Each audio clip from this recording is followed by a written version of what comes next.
Bom dia a todos. Muito bom estar com vocês. Tome seu lugar.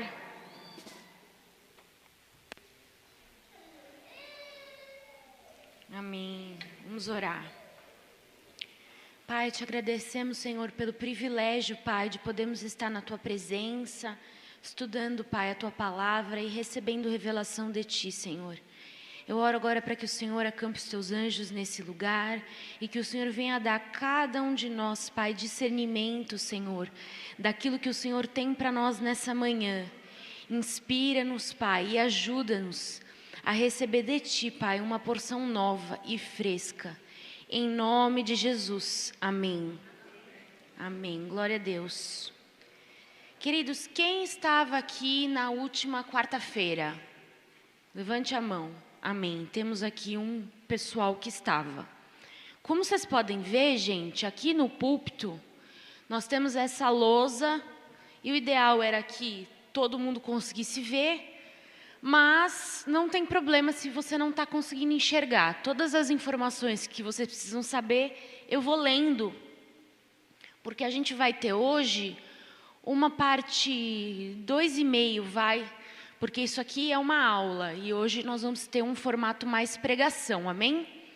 Então nós vamos ter uma recapitulação para quem não estava aqui na aula conseguir entender o assunto e baseado nisso eu vou trazer uma palavra para vocês, amém? Então pessoal, como vocês podem ver aqui, ou não, mas eu vou lendo, nós temos o princípio das dores, a tribulação e a grande tribulação aqui na nossa linha do tempo. E, gente, para que a gente possa entender esse assunto escatológico, a gente precisa ter um conhecimento de toda a Bíblia, que é o que eu estava conversando com vocês aqui na quarta-feira.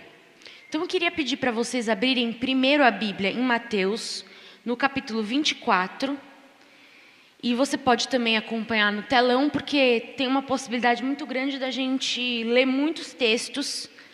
E eu sei que vocês são muito bons em virar a Bíblia para lá e para cá, mas se isso for te desconcentrar, você pode ler no telão também.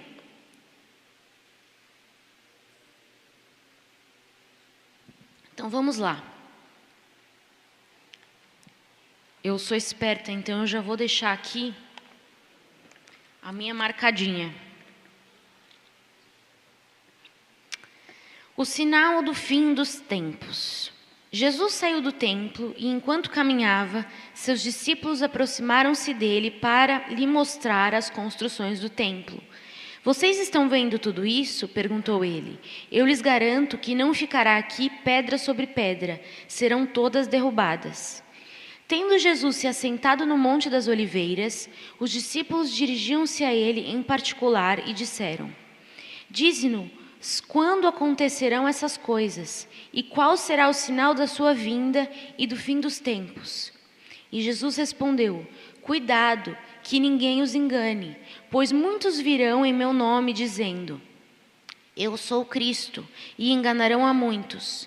Vocês ouvirão falar de guerras e rumores de guerras, mas não tenham medo, é necessário que tais coisas aconteçam, mas ainda não é o fim. Nação se levantará contra nação, e reino contra reino. Haverá fomes e terremotos em vários lugares. Tudo isso será o início das dores. Ok, então a gente tem aqui, pessoal, escrito princípio ou início das dores. E a gente tem uma série de itens aqui que tem que acontecer no princípio das dores e alguns outros que vão acontecer durante a tribulação e a grande tribulação. É muito importante, gente, que vocês entendam que nós temos base bíblica para colocar esses eventos na linha do tempo, mas é um pouco mais difícil a gente entender exatamente quais eventos acontecem em qual ordem, tá? Então, para que vocês consigam saber a ordem dos eventos, vamos ter que estar todos arrebatados no céu, já com os eventos tendo acontecido, porque aqui nós não vamos ter uma completa linearidade dos eventos, tá? Mas tudo isso que vocês estão vendo aqui, gente, é Bíblia, porque está, inclusive, com as descrições de cada local da Bíblia, versículos que vocês podem encontrar. Então, gente, nossa linha do tempo começa com as 7 igrejas. Se você ler Apocalipse, capítulo 2, vocês vão ver que nós temos lá 7 tipos de igreja com os seus problemas, exceto a igreja de Filadélfia, que é uma igreja que foi provada e aprovada. E essas igrejas, elas representam um determinado período da história, ok? A gente tem o começo da igreja primitiva, quando Jesus ele ascendeu aos céus, e essa igreja ela tem determinadas características. Depois nós temos a igreja do Império Romano, depois nós temos várias outras igrejas, até nós chegarmos, pessoal, na igreja dos últimos dias. E Apocalipse deixa muito claro que depois que acontecerem depois que acontecer esse período da igreja, nós vamos ter um outro período que não é determinado para a igreja. É um período determinado para os judeus, ok? A igreja, gente, entendeu que Jesus Cristo veio para nos salvar, foi redimida, e agora ela vai usufruir aqui no arrebatamento das bodas do Cordeiro. E essas bodas, gente, esse assunto que eu estou falando para vocês, gente, ele é muito profundo e difícil. Então, é normal que a gente tenha uma certa tribulação no meio dele, mas é importante que vocês fiquem concentrados, tá bom? Foquem aqui, prestem atenção e não deixem nada roubar o galardão de vocês. Amém? Então, gente, nós temos o momento do arrebatamento que é diferente do momento da segunda vinda de Cristo, tá? São 2 momentos, gente, diferentes na Bíblia. A gente sabe que o arrebatamento ele vai acontecer, de acordo com os pré-tribulacionistas, antes da vinda do anticristo. Mas a gente também tem a possibilidade dele acontecer aqui no meio ou aqui no final, tá? Mas, como nós temos uma base bíblica toda completa para essa nossa teoria, nós vamos nos manter baseados nisso daqui, que o arrebatamento, ele faz parte da Igreja de Cristo, tá? Ele é algo para cada um de nós que somos apaixonados pelo Cordeiro, e nós vamos receber essa bênção, amém? Que é sermos arrebatados e não passar pela tribulação. Se, pessoal, por um acaso, isso não acontecer aqui, acontecer lá, a gente não perde nada. Mas, se o arrebatamento acontecer aqui e você esperar que acontecesse lá no final, você vai perder algumas coisas, porque você vai ficar aqui passando por essa tribulação. Então, essa é a teoria escatológica que mais nos traz benefício estudar nesse momento, ok?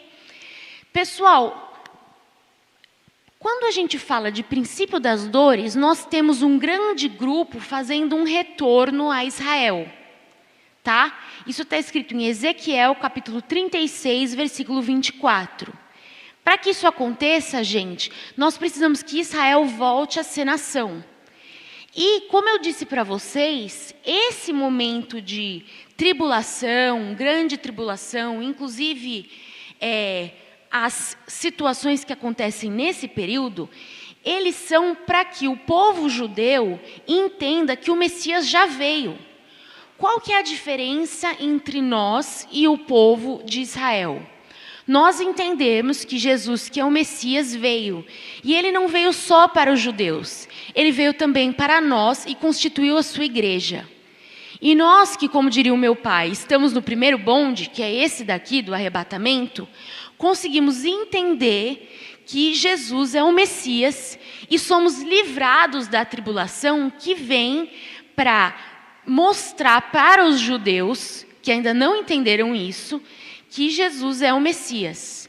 E a segunda vinda de Jesus, gente, ela acontece justamente depois que Israel reconhece Jesus como Messias. E é interessante porque durante muito tempo eu tive uma certa dificuldade de entender o papel de Israel e por que o povo judeu era tão importante. E é interessante que a gente entenda que depois da vinda de Jesus, todos aqueles que creem em Jesus Cristo se tornaram povo de Deus. E não só os judeus, como era lá no Velho Testamento, e os 5 primeiros livros são a Torá, que é os mandamentos e as escrituras para os judeus. Nós temos o resto da Bíblia toda. Mas eles, gente, vão ter que passar por esse período de aflição para entender que Jesus é o Messias e entender a sua segunda vinda. E, gente, para que a gente consiga perceber essa segunda vinda e a diferença do arrebatamento para esse momento, eu queria que vocês abrissem a Bíblia de vocês em Lucas 12, capítulo 35.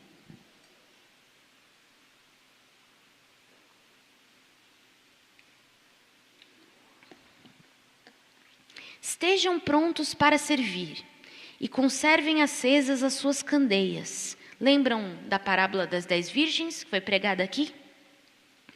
Como aqueles que esperam seu senhor voltar de um banquete de casamento, para que quando ele chegar e bater, possam lhe abrir a porta imediatamente.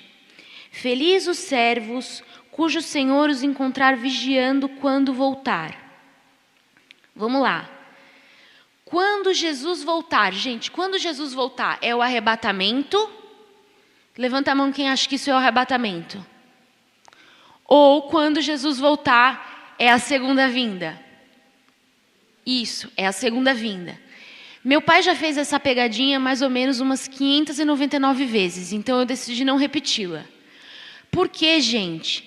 A segunda vinda, a volta, como vocês podem perceber, é aqui. Não é aqui. Então, gente, o que precisa ficar muito claro? Que nós, a Igreja de Cristo, fazemos parte desse momento de Apocalipse versículo 2, em que acaba o período da igreja, e só depois disso que começa a grande tribulação, ok? Se nós fazemos parte desse período, gente, nós vamos ser arrebatados. Nós não vamos ficar aqui sofrendo tudo isso, que é algo programado para os judeus, e só voltar com Cristo, gente, só ascender com Cristo na segunda vinda. Porque, gente, presta atenção no que está escrito aqui, ó. Quando o Senhor voltar das bodas. Cadê isso aqui? Peraí. Voltar de um banquete de casamento. Pessoal, o casamento judaico, ele tem 6 dias de festa, de banquete, e o último dia é aquele em que o casamento ele é consumado. Então, nesses 6 primeiros dias, gente, se vocês repararem ali, nós temos um período de 7 anos, está escrito ali no final. Os 6 primeiros dias, gente, são a festa de casamento. Eu vou estar lá, amém? Você também? E o último dia é a consumação do casamento, que é quando Jesus volta e redime o resto do povo. Felizes os servos cujo Senhor encontrar vigiando quando voltar. Aqueles que ficaram na tribulação, sobreviveram à tribulação e vão estar aqui quando Jesus voltar. Eu lhes afirmo que ele se vestirá para servir, fará que se reclinem à mesa e virá servi-los. Mesmo que ele chegue de noite ou de madrugada, felizes os servos que o Senhor encontrar preparados. Entendam, porém, isso. Se o dono da casa soubesse a que horas viria o ladrão, não permitiria que sua casa fosse arrombada. E sejam também vocês preparados, porque o Filho do Homem virá numa hora em que não o esperam. Pedro perguntou: Senhor, estás contando essa parábola para nós ou para todos? O Senhor respondeu: quem é, pois, o administrador fiel e sensato, a quem seu senhor encarrega dos seus servos, para lhes dar sua porção de alimento no tempo devido?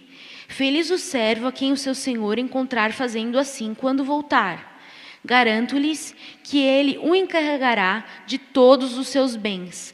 Mas suponham que esse servo diga a si mesmo: meu senhor se demora a voltar, e então comece a bater nos servos e nas servas, a comer, a beber e embriagar-se. O senhor daquele servo virá num dia em que ele não espera e numa hora em que não sabe, e o punirá severamente e lhe dará um lugar com os infiéis. Aquele servo que conhece a vontade de seu senhor e não prepara o que ele deseja, nem o realiza, receberá muitos açoites. Mas aquele que não conhece e pratica coisas merecedoras de castigo, receberá poucos açoites. A quem muito foi dado, muito será exigido, e a quem muito foi confiado, muito mais será pedido. Amém? Então, gente, a gente já entendeu que existe uma diferença clara entre o momento do arrebatamento, que é para a igreja, e o momento da volta de Cristo, que é para todos aqueles que se convertem durante a tribulação. Então, recapitulando aqui, eu estava comentando com vocês que precisaria existir um retorno a Israel para que esse princípio das dores fosse possível, né? E para isso, gente, Israel tem que voltar a ser nação. Isso aconteceu em 1948. E a Bíblia diz que não vai passar uma geração sem que todas essas coisas que estão escritas aqui aconteçam. Uma geração, gente, é de 75 a 85 anos. Agora faz 75 anos que Israel se tornou nação. Então, gente, nós estamos assim, entrando no limite do fim, ok? E, gente, esse ano, que é o não sei como é que fala isso. 75º, muito obrigado. Esse ano, gente, é justo o ano em que nós estamos vendo nos jornais as guerras que estão acontecendo. O Hamas atacou Israel. Nós estamos vendo toda uma movimentação dos países árabes atacando Israel. E, devido a isso, gente, está tendo um grande retorno a Israel. A força de Israel, o militar, está buscando judeus que estão sendo recrutados em todos os lugares do mundo para servirem lá. E aí, gente, nós temos o cumprimento desse momento de princípio das dores. O que mais que está no princípio das dores que nós lemos lá em Mateus capítulo 24? Peste, foi o primeiro capítulo que a gente leu. Nós tivemos aí 2 anos de Covid. Quem lembra? Todo mundo, né? Inesquecível. Pois é. Peste, 2021, 2022. Sinais nos céus. Acabamos de ter mais uma eclipse. Quem está ciente dessa eclipse que aconteceu no dia 14? Pois é. Que mais, gente? Em nome de Jesus, amém? Agora, de acordo com a minha linha do tempo, vem um arrebatamento antes de começar a tribulação. Por quê, pessoal? A tribulação, ela é marcada por um líder mundial, o anticristo, que vai estabelecer paz entre os judeus e os árabes, naquela região lá de Israel, ok? Vocês sabem onde fica Israel? Aqui, ó, no mapa. Quem está assistindo de casa não tem o privilégio de me ver mostrando no mapa. Acho, né? Se bem que nós estamos tão tecnológicos ultimamente. Cadê? Aqui. Aqui fica Israel, tá? Então, gente, vai ter que ter um momento de crise para que venha um líder mundial muito aclamado por todos, muito popular, e ele venha estabelecer paz. E eu não sei quantos de vocês estão vendo que as pessoas estão pedindo por paz nas redes sociais e o resto todo. Isso, gente, vai escalonar num nível que qualquer um que não queira paz vai parecer um lunático. E vai aparecer esse líder mundial, o anticristo, que vai fazer uma série de sinais. O primeiro deles é o pacto de paz. Isso está em Isaías 28, em Daniel 9. Vai ter uma marca da besta, que você não pode comprar nem vender sem essa marca, que é a marca dele, do anticristo. E nós vamos ter, pessoal, o templo reconstruído em Jerusalém. Gente, a gente consegue entender que o sacrifício de Cristo, ele pôs fim ao sacrifício no templo. E o anticristo, ele vai querer refazer esses sacrifícios, refazer o templo, para que ele possa dizer que aquilo que Jesus fez não valeu e ele possa ser adorado como Deus. Ok? Se vocês quiserem mais detalhes, gente, sobre isso, a aula já está disponível de quarta-feira nas nossas redes sociais, porque eu estou indo mais rápido aqui. Aí, gente, todos aqueles que não adorarem o anticristo como Deus vão ser degolados. E eu acho que vocês estão vendo aí na mídia quem são os degoladores. Não estão? Se você não sabe, eu te dou uma dica depois. Depois disso, gente, está escrito que na Bíblia, em Ezequiel 38 e 39, que Israel vai ser invadida e depois disso Israel vai reconhecer Jesus como Messias.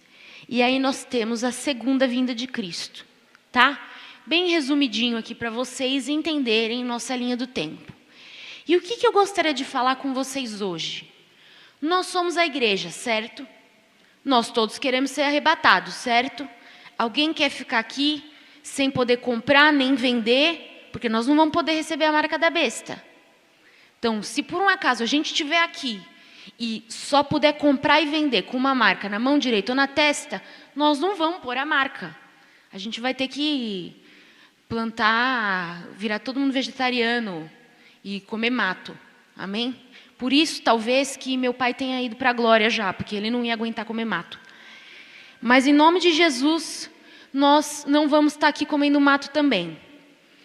Mas a minha mensagem para vocês hoje, gente, é a gente entender que diante de tudo isso que nós estamos vendo aqui, nós ainda estamos aqui. E nós temos o privilégio de não só entender as profecias bíblicas que vão acontecer, como de pregar isso para todos aqueles que possivelmente vão ficar, que não creram ainda. E nós temos também o privilégio de podermos buscar a Jesus, tendo o Espírito Santo habitando em nós. Quando chegar aqui, gente, no momento em que a igreja for arrebatada, vamos lá para Apocalipse 4. Diz assim: o trono nos céus. Depois dessas coisas, o que são essas coisas, gente? É a igreja. Nós temos aqui, ó, nessa página aqui, toda uma descrição da igreja. Depois da igreja, gente, nós vamos ter essa parte que diz: depois dessas coisas, olhei e diante de mim estava uma porta aberta nos céus. Pausa. Volta lá para Mateus capítulo 24. Eu avisei que ia ter bastante para lá e para cá hoje. Nós temos aqui: pois já foi retirado aquele que o detém. Detém quem, gente? Detém o anticristo de surgir. Quem é aquele que o detém? O Espírito Santo que habita em nós. E nós, gente, que estamos aqui, e o Espírito Santo que está no nosso meio, ele não vai estar 100% disponível durante todo esse período aqui. Nós vamos ter pregação através de 144 mil selados e as duas testemunhas, Elias e Enoque, muito provavelmente. Se você não está entendendo, recapitule a aula da quarta-feira passada. Então, gente, esse é um período que depois do Pentecostes, quando o Espírito Santo foi derramado na igreja, até agora, nós usufruímos da dádiva que é viver com o Espírito Santo habitando em nós. Muitas vezes a gente nem percebe a direção do Espírito Santo nas nossas vidas. Mas essa semana foi muito nítido para mim. Nos pequenos detalhes da minha vida. Eu tenho uma cabeça assim que às vezes esquece das coisas. E eu me lembro quando eu entro no carro. E por uma coincidência, que vocês vão ver que não é uma coincidência, o carro é o lugar que eu mais oro. Porque eu entro no carro, aí eu peço para o Senhor abençoar o meu dia, eu começo a lembrar das pessoas que eu tenho que orar, e o resto todo. E não é à toa que quando eu abro a porta do meu carro, eu falo: puxa, esqueci a minha mochila da academia. Aí eu fecho, subo e vou lá, pego a minha mochila e volto. E aí, quando eu chego no carro, antes normalmente de entrar aqui, eu abro a minha agenda no celular e já verifico tudo que eu tenho que fazer. E a minha mente, ela fica clara dentro do carro. É maravilhoso, porque é o meu ambiente de conexão com o Espírito Santo. E cada um de nós tem que ter o seu. E a minha palavra hoje é para encorajar vocês, para que nesse momento em que o Espírito Santo está disponível para nós, a gente possa o buscar. Porque a Bíblia fala para nós buscarmos enquanto ainda é possível o encontrar. Amém? Então, eu queria fazer um movimento com vocês de busca pelo Espírito Santo, não só, gente, nesse domingo, mas nas próximas quartas-feiras, que nós temos feito um momento de oração aqui, nós temos visto milagres, bênçãos sendo derramadas. Vou dar um pequeno spoiler aqui, o apóstolo Otávio tem um testemunho maravilhoso para nos dar. Pronto, o spoiler acabou, porque ele que vai ter que contar o que é. E, gente, nós temos visto que as pessoas estão sedentas de resposta e de revelação. E nós temos essa resposta que é Jesus para essas vidas. E cabe a cada um de nós buscar do Senhor a revelação e a maneira correta de evangelizar as pessoas durante esse período.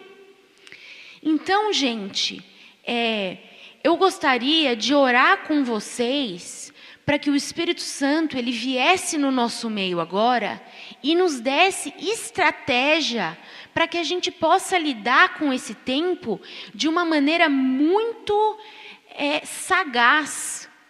Porque da mesma forma que Jesus veio e trouxe revelação, ele vai voltar. E enquanto, gente, ele não volta e nós estamos aqui, nós somos os instrumentos de Deus aqui. Você sabe como funciona um embaixador? Um embaixador, gente, ele funciona de forma que tudo aquilo que existe dentro da embaixada pertence ao país de origem do embaixador. Ele é um representante daquele país em outro país. E nós somos representantes do governo de Cristo na terra. E, gente, nós, a partir das obras que nós fazemos, nós vamos receber galardão. Em Apocalipse fala coroa, é o nosso galardão, a nossa recompensa por aquilo que nós fizermos aqui.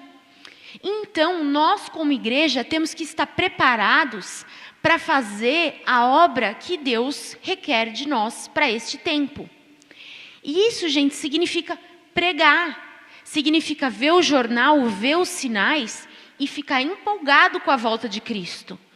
Quantos de vocês já tiveram uma situação assim de ver uma notícia e evitar até aquela notícia porque é um negócio tão aterrorizante que é melhor não ver? Eu sou a primeira. Não suporto o Datena, gente. Eu acho que ele é assim, avassalador nas notícias que ele posta. Mas quando a gente vê notícias específicas sobre esse período, nós temos que ter muito claro que esse é o cumprimento das profecias bíblicas. E que nós vamos ser tremendamente abençoados, e não só nós, como os judeus e todos aqueles que não se converteram, que vão ter uma oportunidade única para se converter. Porque agora, gente, não é um momento em que a igreja está usufruindo de grande poder. Se você vê a igreja primitiva, a igreja usufruía de um poder, que nós não vemos com aquela frequência. A gente não vê milagres e maravilhas, e gente ressuscitando, coisas assim acontecendo. Mas esse período, gente, de tribulação, vai ser um período de coisas hollywoodianas, como eu gosto de dizer. Os 144 mil selados que vão estar pregando, eles são imortais. O anticristo não pode tocá-los, e nem as duas testemunhas. Então, tudo aquilo que a gente lê no Velho Testamento, que a gente fala, uau, gente, aquela guerra incrível que Deus cegou o exército inimigo e coisas fantásticas aconteceram, no sentido literal mesmo, de ser uma coisa assim, surreal. a gente vai, em nome de Jesus, a gente não, mas quem estiver aqui vai ver isso e vai ter oportunidade de se converter. Então nós precisamos confiar que o plano eterno de Deus, ele é maravilhoso e que o Espírito Santo nos dá paz diante dessa situação e sabedoria para saber como lidar com esse tempo. E é sobre isso que eu quero orar com vocês. Por quê? Nós precisamos ser aqueles que leem o noticiário, recebem uma revelação do Espírito Santo sobre o que devemos fazer, e a gente vai, a gente ora, a gente prega, a gente recebe direção de Deus, a gente recebe direção do Espírito Santo sobre como programar a nossa semana, para quem que a gente tem que ensinar a Bíblia, e todas essas coisas, gente, que fazem parte do propósito de Deus para as nossas vidas. Tem um psicólogo, o nome dele é Viktor Frankl.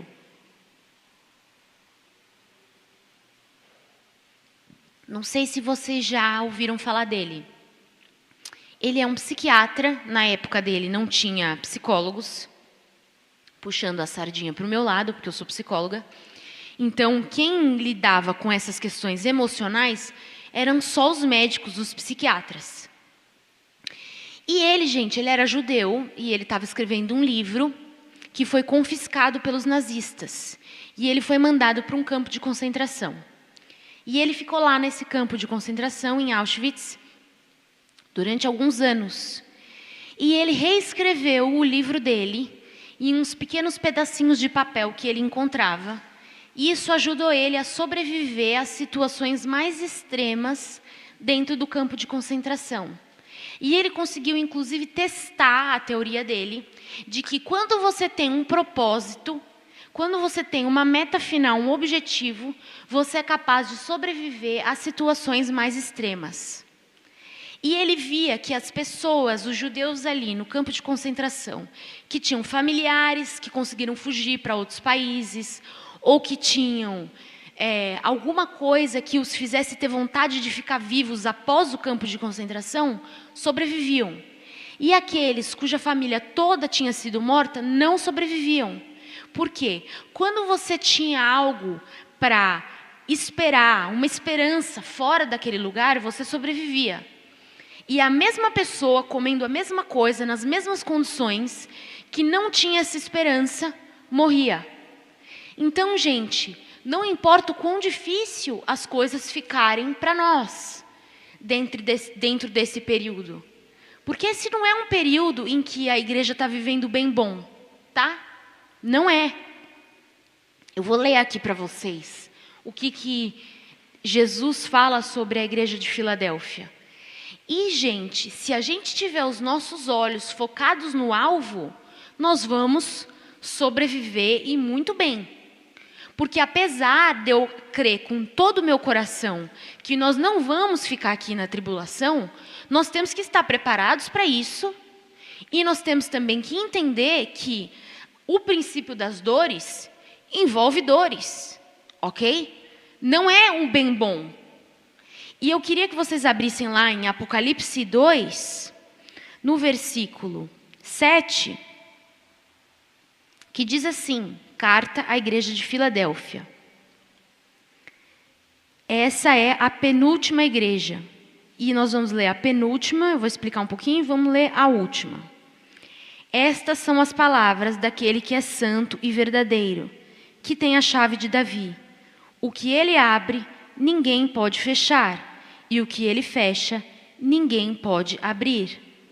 Vocês entenderam isso? Vou ler de novo. O que ele abre, ninguém pode fechar, e o que ele fecha, ninguém pode abrir. Conheço as suas obras. Eis que coloquei diante de vocês uma porta aberta, que ninguém pode fechar.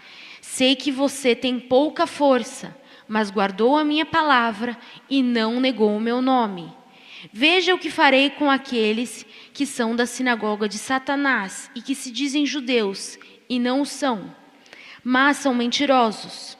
Farei que se prostrem aos seus pés e reconheçam que eu o amei. Visto que você guardou a minha palavra de exortação à perseverança, eu também o guardarei da hora da provação que está para vir sobre todo o mundo para pôr à prova os que habitam na terra. Vocês viram aqui, né? Eis que também o guardarei da hora da provação. Qual vocês acham que é a hora da provação? Essa aqui, gente. Tribulação, grande tribulação. Amém? Amém. Espero muito estar correta. Venho em breve, retenha o que você tem, para que ninguém tome a sua coroa, o seu galardão, sua recompensa. Vocês já ouviram a música da formiguinha? A formiguinha corta a folha e carrega. Quando uma deixa, a outra pega. Deus não quer preguiçoso em sua obra. Quando uma deixa, a outra pega. Supondo que Deus deu uma folha para você carregar, senhora formiguinha.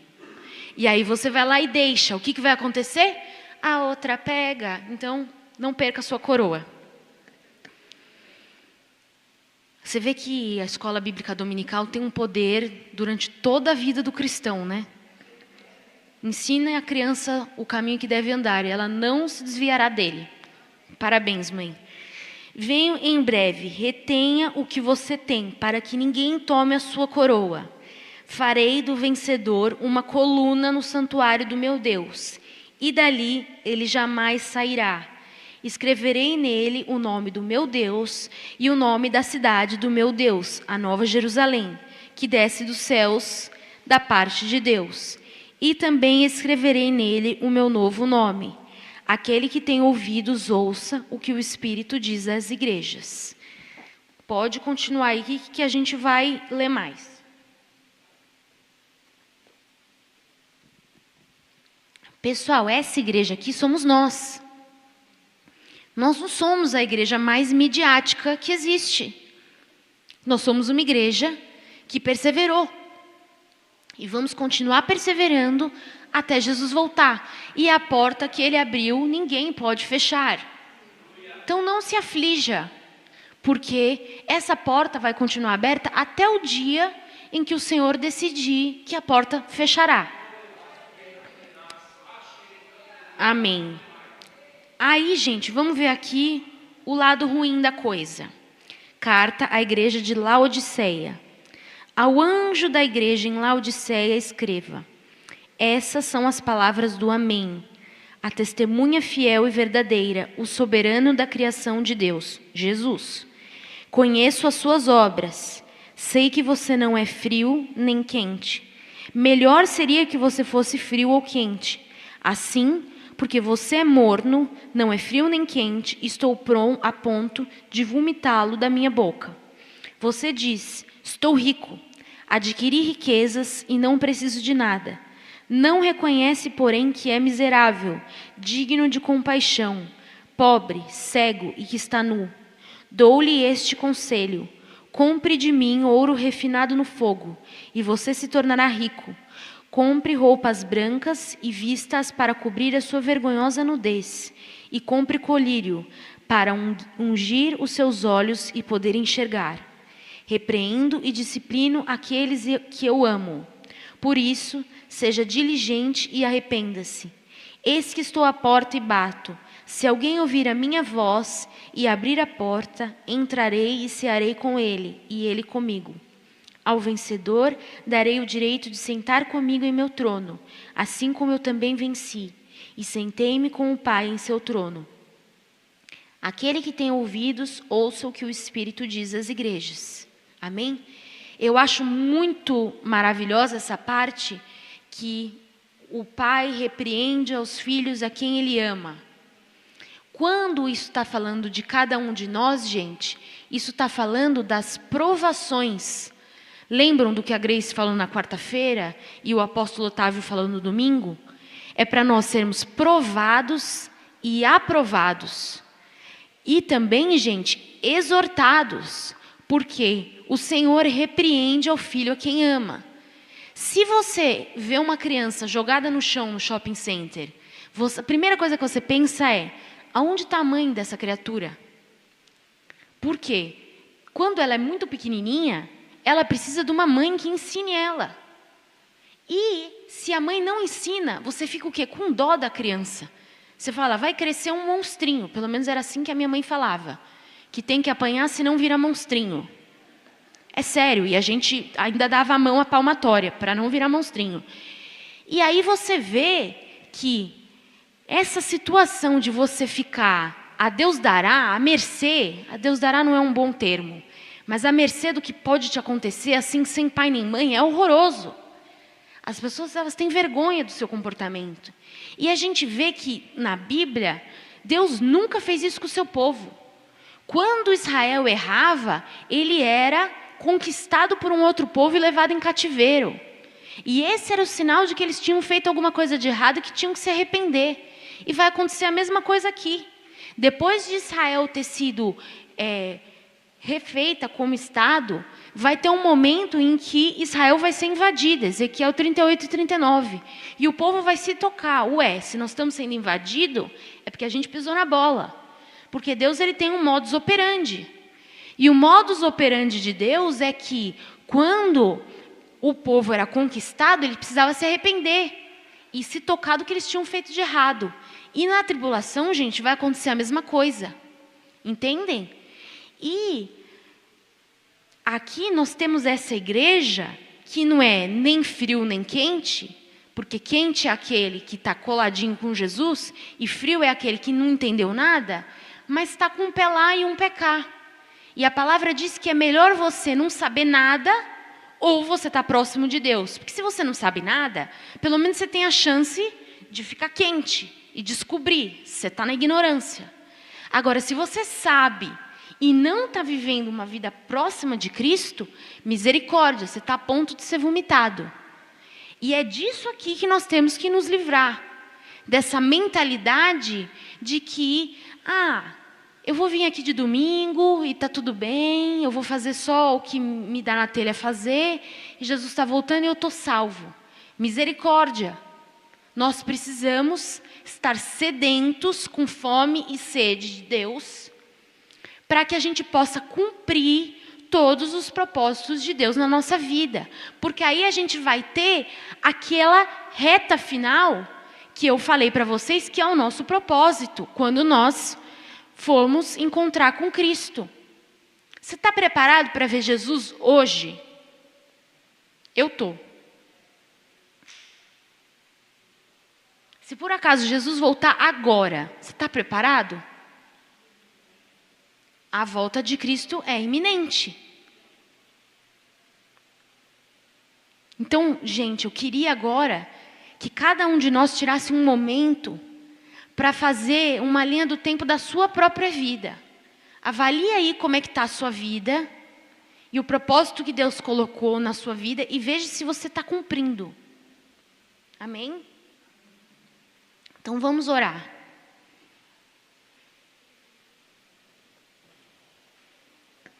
Pai, nós nos colocamos, Senhor, diante de Ti, te pedindo, Pai, para que o Senhor venha se revelar a nós de uma maneira mais profunda nessa manhã. Pai, nós vemos os sinais, nós cremos no Teu nome e nós queremos cumprir, Pai, aquilo que o Senhor tem para nós. Pai, nós não queremos que ninguém tome a nossa coroa. Então ajuda-nos, Senhor, a sermos servos fiéis e diligentes, que estão prontos, Pai, preparados para a Tua vinda. Pai, oramos Maranata, Senhor, oramos para que o Senhor nos arrebate. Pai, assim como o Senhor livrou Noé, assim como o Senhor livrou Ló, Pai, livra a Tua igreja, Senhor, desse tempo de tamanha angústia.